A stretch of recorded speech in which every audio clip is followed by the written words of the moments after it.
Sa kabila ng muling pagtaas ng bilang ng mga nahahawa ng COVID-19, patuloy ang paghahanda ng iba't ibang learning institutions para sa limited face-to-face classes. Pero ang Don Honorio Ventura State University sa Pampanga, posibleng sa Marso pa umano simulan ng pagbabalik silid-aralan ng kanilang mga estudyante.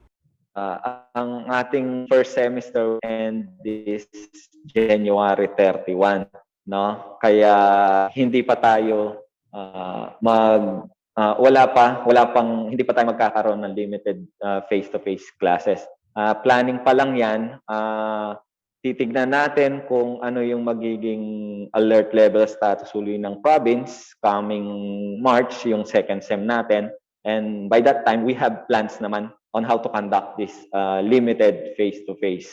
Ayon kay Jason Magat, ang Public Information Officer ng DABSU, kabilang sa kanilang ginagawang paghahanda ay ang pagkonsulta ng kanilang Crisis Management Committee sa local IATF, pagsasaayos sa setup ng kanilang mga physical facilities, at pagbabakuna sa kanilang mga mag-aaral at empleyado. Umabot na raw sa 90% ng kanilang mga mag-aaral ang fully vaccinated at halos 100% naman sa kanilang mga empleyado. Dagdag pa ni Magat, hihingin muna nila ang opinyon ng kanilang mga estudyante bago isagawa ang limited face-to-face classes. Ang DABSU, we are closely coordinating and securing the consent of our students.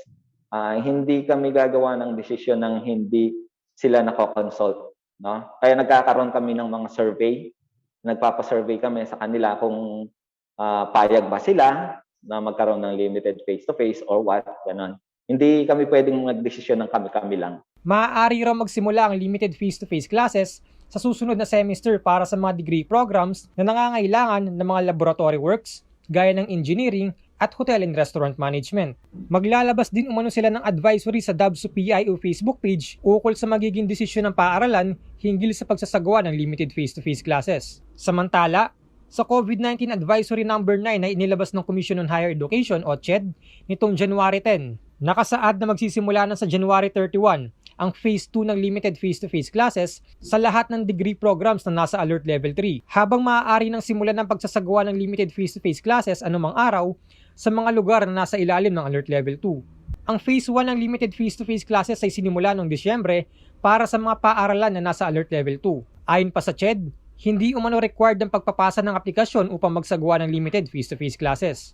Responsibilidad umano ng mga higher education institution ang pagbubukas ng kanilang mga campus base na rin sa kakayahan ng paaralan na mag-comply sa mga health and safety protocols. Kailangan din umano nilang konsultahin ng kanilang mga stakeholders ukol dito.